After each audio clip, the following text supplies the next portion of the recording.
No shouting, no scenes, no desperate pleas to turn back time. Just precise steps, calculated pauses, and a silence that cuts deeper than any blow.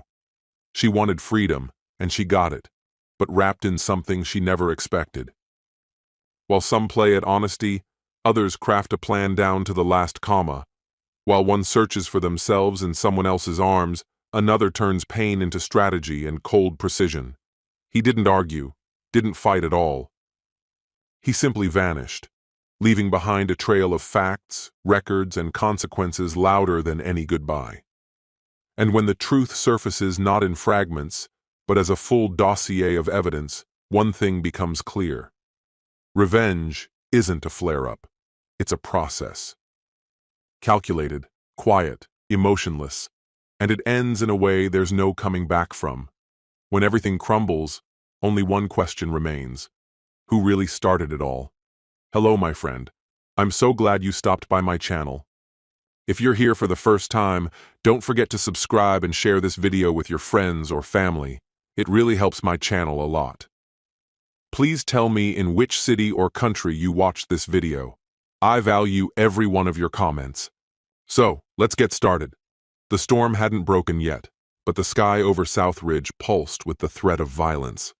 Inside a neatly kept two-bedroom house nestled on a quiet suburban street, Camilla Voss filled a wine glass nearly to the brim, her hand trembling just enough to betray her nerves. Her gaze slid to the kitchen clock. 23 minutes remained until Adrian, her husband of 5 years, would walk through the door, oblivious to the upheaval about to unfold. She wasn't lounging in her go-to comfort wear. The faded yoga pants and slouchy sweatshirt had been replaced. Tonight, she wore a fitted sleeveless top in deep emerald that highlighted her figure with quiet confidence. Her makeup was carefully done, not to seduce, but to unsettle.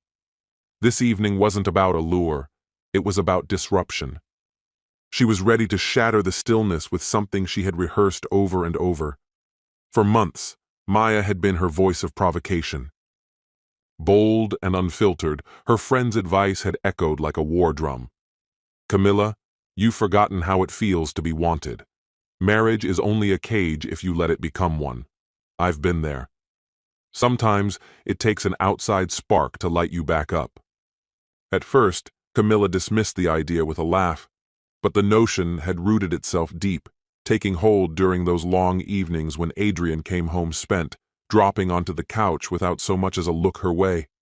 Was what she was doing fair? Probably not. But fairness hadn't been her priority in a long time. What she wanted, no, needed, was passion, attention, a reminder that she was still seen. Everything was orchestrated to the smallest detail. The lasagna, his favorite, was already in the oven. A chilled bottle of imported red waited in a silver bucket. She intended to soften the moment, create a familiar comfort before delivering the words that would change everything. Then her phone buzzed. A message lit up the screen. Tonight's the night. Be the fire, not the ashes. He'll bend or he'll burn. Maya's words stared back at her. Camilla read them twice. A pang of doubt nudged its way in, but she drowned it with another swallow of wine. This was about rediscovering herself, or at least, that's what she kept telling her reflection. At exactly 6:02 p.m., the front door groaned open. The sound of boots echoed on the hardwood. Adrian stepped in, rain-speckled and tired, work bag slung over his shoulder. His eyes took in the table, the meal, the wine. Wow, he said, slowing. Did I forget an anniversary? Camilla forced a smile and handed him a glass. Something like that.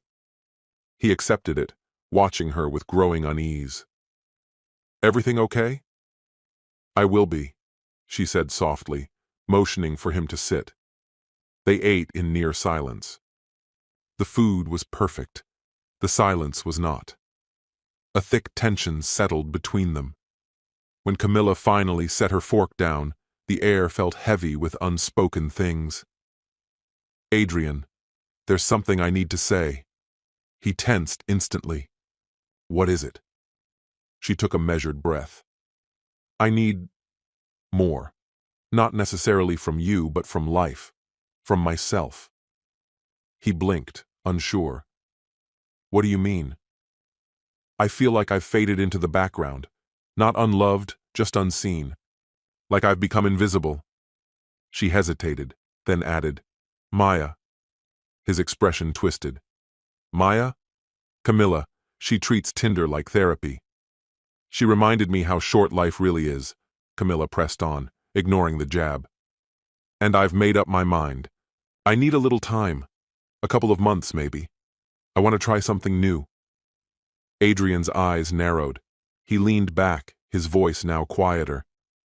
You're not being vague by accident. Say it plainly.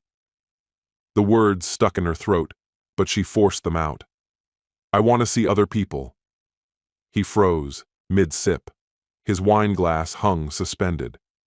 So, you want a divorce? No, she said quickly, her voice edged with urgency.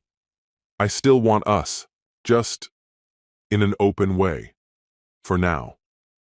His reaction wasn't loud or volatile. No shouting, no slamming, just silence. Then he gave a slow, deliberate nod. You're asking me to accept infidelity. She winced. It's not about cheating. Don't dress it up, he said sharply, placing his glass down. Let's not lie to each other. I need this, for me, she whispered. He stood without anger, but his face had gone still, unreadable. Then I'll sleep in the guest room. Her mouth parted in disbelief. That's it? You're not going to say anything else? What's left to say? His tone was flat. You've made your choice. I thought maybe you'd try to fight for me. He laughed once, bitterly. Compete? Is that what this was supposed to spark? Then came a smile, thin, cutting. If you're lighting matches this close to the curtains, don't be surprised when the whole house catches fire. And with that, he turned and walked away. A door clicked shut behind him. Camilla stayed at the dining table, clutching her glass, her heart racing in her chest. His calm had unsettled her far more than rage ever could. And as he vanished into the guest room, she realized he hadn't slammed the door. He hadn't broken down. But something had shifted, something cold, something final. That night, she lay alone in their bed, the absence beside her a hollow she could feel in her bones. Sleep never came. Adrian had followed through. Without complaint, he'd relocated to the guest room. Camilla had anticipated liberation, maybe even a spark of excitement. Instead, what settled over the house was a thick, choking quiet that seemed to wrap around the walls and press inward. By sunrise, however, the remorse she'd felt the night before had been smothered beneath the rush of adrenaline and Maya's late-night affirmations. He didn't lash out? Perfect, Maya had said. Now he'll stew in that silence, realize what he's lost, and start groveling. Those words replayed in Camilla's mind like a song stuck on repeat. As she reapplied her lipstick in the mirror, she allowed herself a small, confident smirk. A part of her wanted to believe Maya was right. She told herself this wasn't infidelity, not really. It was more of a detour, a way to reconnect with the version of herself she'd lost, just a woman taking back her sense of self. At work, everything around her felt alive again. Colors seemed more vivid. Conversations sparkled with energy. That morning, she'd pulled on a dress she hadn't dared wear in years. By midday, the rumors had already begun to ripple through the office. That was when Evan, a soft-spoken consultant with soulful eyes and a poetic aura, sent her a message. You lit up the hallway this morning. Camilla hovered over her phone, debating. Should she send a smiling emoji, a polite reply, or something bolder? She chose bold. Maybe I dress like this for you now. His response came immediately. I'll take that as a yes. Everything moved quickly after that. They grabbed drinks the next night, and the night after. Soon, Camilla found herself concocting justifications not only for Adrian, but for herself. Being with Evan made her feel seen again. He noticed everything: the scent she wore, her laugh, the smallest shifts in her mood. Things Adrian no longer paid attention to. Camilla was laughing again, more than she had in years. Meanwhile, Adrian kept his distance. He didn't scream, didn't plead. He just watched. And he waited. Measured her. Adrian wasn't the type to talk things through. He built with his hands, read patterns, solved problems. And now, he was observing her with the same precision he brought to his work. The new lock screen on her phone. The way she flinched when it buzzed, the late-night showers, the stiffness in her shoulders whenever the doorbell rang. Camilla took his silence as detachment, but she was wrong. He wasn't retreating. He was planning. One afternoon, Camilla came home early and caught him in the garage, hunched over the workbench with tools and wires scattered around. The moment he noticed her, he shoved it all aside. She offered a hesitant smile. "Still burning the midnight oil out here?" Without looking up, he muttered, "Helps me think." But there was something in his posture. Too calm, too methodical. It wasn't sorrow. It wasn't fury. It was control. Camilla turned to leave, then paused at the doorway. "You know this isn't permanent, right? I'm not trying to ruin everything." Adrian raised his eyes to meet hers. His face revealed nothing, but his stare held a quiet blaze. "You already did." Camilla didn't respond. She simply turned and went inside. The days began to melt into each other. Then, weeks. Her encounters with Evan became riskier. No more hidden venues. One rainy night, they ended up breathless in the back seat of his car, soaked and electrified by their recklessness. It was dangerous, intoxicating. But the rush came with shadows. Camilla began noticing small shifts. Veronica, a co-worker she barely knew, passed her in the hallway without a word. Then there was the sticky note left on her desk. "Be careful who's watching." Camilla chuckled nervously, until Maya called, her voice shaking. "Something's not right," Maya said. "I got a weird call. Someone's digging into everything." Camilla's stomach turned. "What do you mean, everything?" "Our lives. What we've been doing. Someone even contacted HR." Camilla's chest tightened. "You think it's Adrian?" Maya didn't hesitate. "You said he's gone quiet. That's exactly why I'm worried." Later that night, Camilla opened her laptop and noticed a new desktop folder labeled Camilla, Personal. Curious, she clicked. Her blood ran cold. Inside were screenshots, maps with GPS data, transcripts of messages, a spreadsheet labeled Encounters, confirmed.xlsx. This wasn't casual spying. It was meticulous, calculated, merciless. Panicked, she deleted the entire folder. But she knew it was pointless. Adrian had already seen everything. At 2:17 a.m., barefoot and trembling, Camilla tiptoed to the guest room and tapped on the door. "Adrian?" No answer. She pushed it open. The bed was untouched. His truck was gone. His clothes still hung in the closet. But he wasn't there. No note, no message. Camilla stood frozen in the hallway, clutching her phone like a lifeline. A cold realization washed over her. She'd sparked the blaze, and instead of erupting, Adrian had gathered the flames and vanished into the darkness with the fuel in hand. 2 full days passed in silence. No texts, no trace of him. Just a void. The emptiness became unbearable. The house, once shared, now echoed like a hollow cave. Sleep came in fragments, thin, restless fragments laced with fear.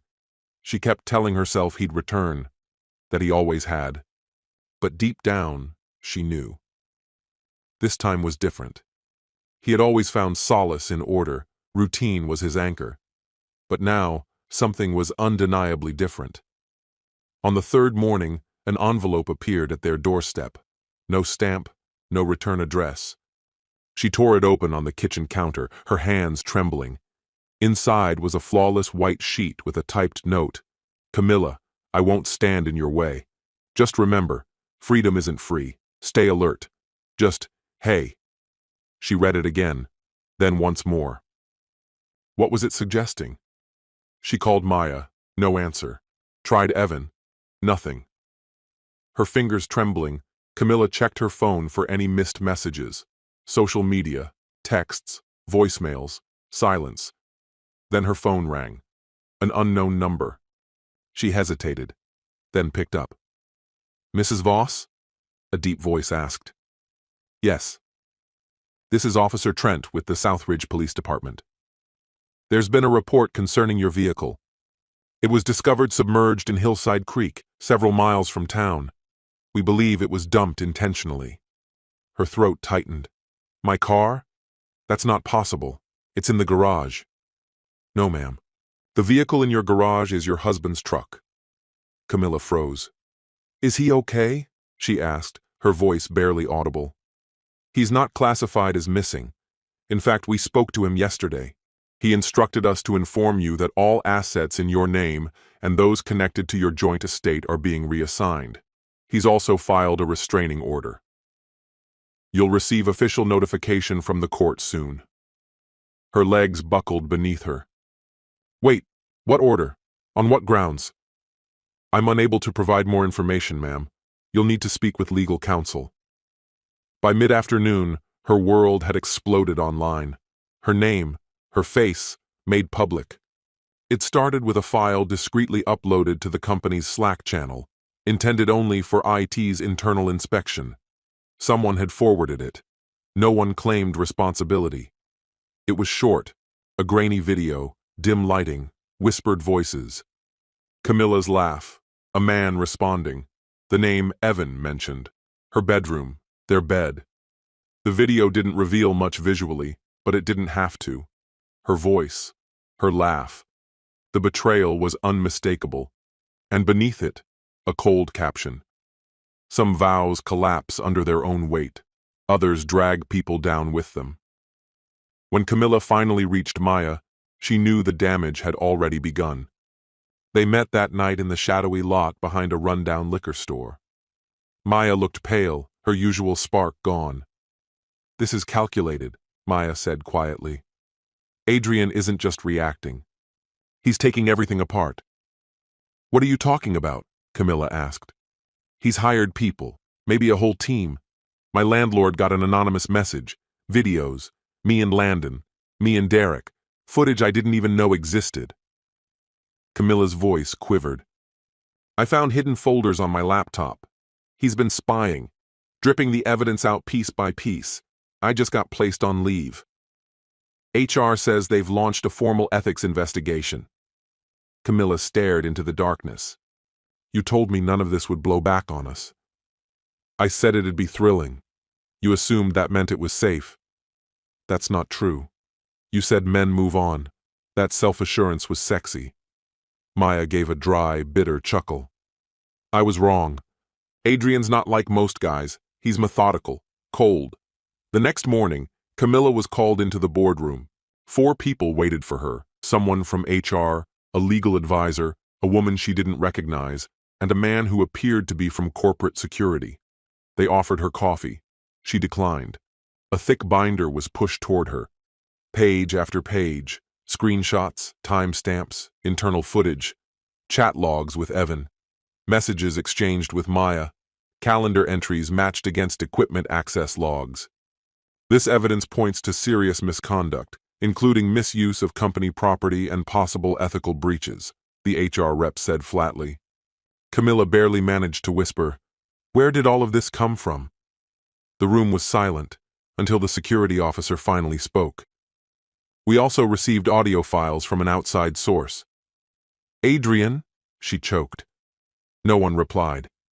They didn't terminate her on the spot. They called it pending review. But Camilla knew what that meant. She left the room unsteady, weighed down by humiliation. When she reached her house, her key no longer worked. The locks had been changed. And her belongings vanished. The boxes were already waiting on the front porch, each one carefully taped shut. On top of one, a note had been placed in full view, stark and unmistakable. You lit the fire. I merely stood back and let it burn. Enjoy the freedom you craved. Camilla collapsed to the ground on the welcome mat, surrounded by fragments of what used to be her life. This wasn't an impulsive outburst from Adrian anymore. It was strategic. And in that moment, Camilla finally recognized it for what it truly was. Revenge didn't always come with shouting. Sometimes, it watched silently and kept records. She had never experienced this kind of cold, not even in the harshest winters. This chill didn't sting her skin, it seeped into her bones, settled in her chest like concrete, and replaced whatever pride she had left with a deep, gnawing dread. The items left outside weren't merely possessions, they were markers.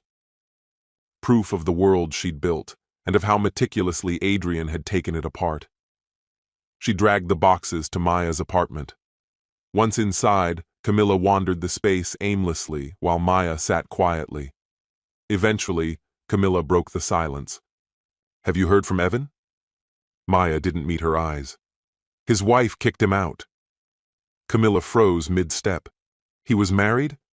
"He told me they were separated," Camilla murmured, her voice unsteady. Maya finally looked up. "They always say that, when they want something that was never meant to be theirs in the first place." In just a few days, Camilla's reputation wasn't just damaged, it was publicly dismantled. Screenshots of suggestive texts she'd sent had surfaced on anonymous accounts, likely planted through Adrian's carefully orchestrated circle of allies. He never posted a single thing himself. He didn't have to. The crowd did the job for him. So she cheats and wants sympathy? Now she's posting tearful apology videos? You walked out on a good man and thought he'd stick around? The internet erupted in rage. Camilla tried to tell her side in a video, desperate to reclaim any piece of her story. But 2 minutes in, the wave of hate forced her to close the app. Adrian hadn't yelled, hadn't accused. He didn't have to. His silence cut deeper than any confrontation ever could. Then the legal documents arrived. Divorce, expedited. His attorney, Teresa O'Malley, had a notorious reputation. Elegant, calculating, impossible to rattle. A woman known for unraveling people's lives with effortless charm. Camilla faced her across a sterile mediation table, hands trembling. Teresa didn't raise her voice. "You're not entitled to anything," she said calmly. "No home, no car, no support. We've got the documentation, witness accounts, dates, most importantly, intent." Camilla's voice broke. "But we were still married. He never told me to stop." Teresa's gaze hardened. "He handed you the rope, Ms. Voss. What you chose to do with it was entirely up to you." The court proceedings were swift. The judge barely looked in Camilla's direction. Adrian remained composed, saying nothing as the evidence spoke. Text logs, hotel invoices, video surveillance. When he finally addressed the court, his words were brief and deliberate. "My wife didn't betray me," he said evenly. "She made a decision to leave the marriage. I didn't interfere. I gave her what she asked for, freedom. In return, I got clarity. I didn't lose a soulmate. I let go of someone who was never truly mine." The room was still. Camilla looked at him, searching for any flicker of fury. There was none. Only certainty, finality, and that quiet hurt more than any outburst ever could. That night, Camilla checked into a budget motel. Her phone buzzed. A message from Maya. "You okay?" She stared at the screen, numb. No, she wasn't okay. She'd lost everything. Her husband, her security, her career, her good name. And somewhere in that destruction, she couldn't shake the feeling that even Maya had let her down. She began to type. "You said this would feel empowering, that men always come back. Mine just scorched the earth." No reply came. Maya had her own problems to drown in. Rumors swirled that her husband was now pursuing full custody. Landon, that so-called harmless office affair, had disappeared from town without a trace. It felt like every man they'd entangled themselves with had left only wreckage behind. Sleep never came. Camilla kept replaying Adrian's parting words in her mind. "You lit the fire. I let it burn." The line circled her thoughts like a curse. She drank to drown it out, but it only echoed louder. What lingered wasn't just the consequences or the quiet. It was the fact that Adrian never gloated. He never sent a vindictive message, never rubbed it in. He didn't need to. He had already won. But revenge often leaves an echo, and sometimes even the one who walks away victorious doesn't fully close the door behind him. Camilla lay motionless on the rigid motel bed, her eyes fixed on the ceiling where a malfunctioning light blinked sporadically, casting jittery shadows that fluttered like agitated ghosts. Every tick of the clock felt like a fresh verdict. Her life had dissolved into a blur of rejection emails, hushed conversations at checkout lines, and her name twisted into mockery across the internet. She was now that woman, marked, mocked, and infamous. She had become a cautionary tale, a walking scandal, a lesson. And Adrian? He had vanished into a world she was no longer welcome in. Whispers claimed he'd moved away, that he'd launched his own construction company. Rumors even suggested he was seeing someone else. Camilla couldn't make herself believe it. She clung to the tattered hope that maybe, just maybe, a sliver of their connection still lived. That perhaps his carefully constructed walls still had a crack. But truth has a sharper edge than dreams. 2 months later, she found herself across from a hiring manager at a dental office, nervously interviewing for a receptionist job. The manager gave a measured, polite smile.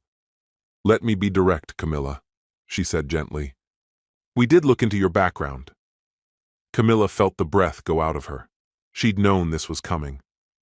"We try not to make assumptions," the woman added, "but we also contacted some previous employers. There were issues." Camilla offered a faint nod. "Thanks for your time."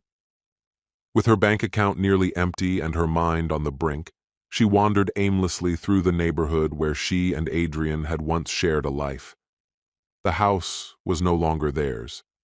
The exterior had been repainted, the garden pruned with care, and cheerful flowers sat in pristine pots, every inch a revision, as if her existence had been deliberately erased.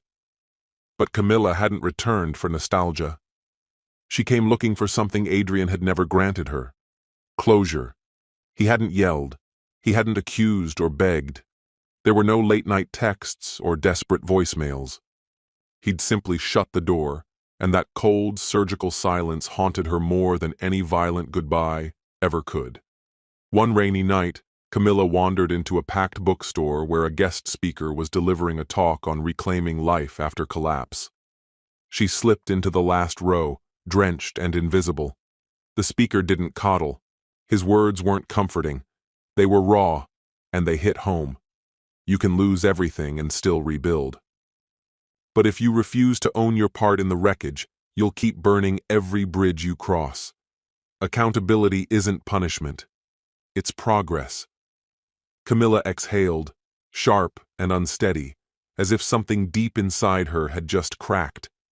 The next morning, she sat down and wrote a letter. It wasn't an apology. It wasn't a plea. It was a reckoning. "Adrian, you never let us have the fight." And that silence, that clinical refusal to engage, left a wound far deeper than anger ever could. "I won't try to excuse what I did. I confused attention for love. I followed a voice that glorified chaos and called it freedom. But the truth is, I broke myself. You didn't do that. And even in the quiet way you pulled away, you gave me more grace than I deserved. I don't need anything in return. I just wanted to acknowledge it, to thank you, for not humiliating me, for letting me fall without pushing, for showing me that silence can scream louder than any rage." Camilla. She sent it to the address of his new business. No name on the envelope, no follow-up, just a gesture, a letting go. Weeks passed without a word. Then, one evening, while fulfilling her volunteer requirement at a women's shelter as part of her court-mandated restitution, Camilla stepped out to grab a coffee from the diner nearby. A truck rolled into the lot. Same model. Same dent by the tail light. Camilla froze. Adrian climbed out, his work boots thudding softly on the wet pavement. His face wasn't hard or distant. It was calm, measured. "Hey, Camilla," he said, like they hadn't once reduced each other to rubble. Her throat tightened. "What are you doing here?" "I build things," he answered, gesturing toward the shelter. "They're expanding. I got the job." She let out a small, stunned laugh. "Of course you did." He paused. "I got your letter." Camilla nodded, slow and steady. "I didn't expect a response." "I didn't plan on one," he admitted. "But there's something I should say." She waited. "You were right," he said quietly. "I didn't fight. Not because I didn't care, but because if I had, I wouldn't have stopped. And I didn't want to become cruel just to get even." Tears pricked her eyes. "You still got your revenge." He gave a faint, almost regretful smile. "I didn't destroy you, Camilla. I just let you confront the mirror." A pause settled over them. "Are you happy now?" she asked at last. Adrian looked up at the half-built wing, scaffolding stretching into the mist. "I'm healing," he replied. "And that's more than enough." Camilla gave a slow nod. "Me too." They stood in the drizzle, side by side, two people who had razed each other to the ground, and somehow learned how to rise from the wreckage, changed but unbroken. This story has come to an end. What's your opinion? Share it in the comments, my friend, and if you like this story, check out other exciting videos on my channel. I'll say goodbye until the next video. See you.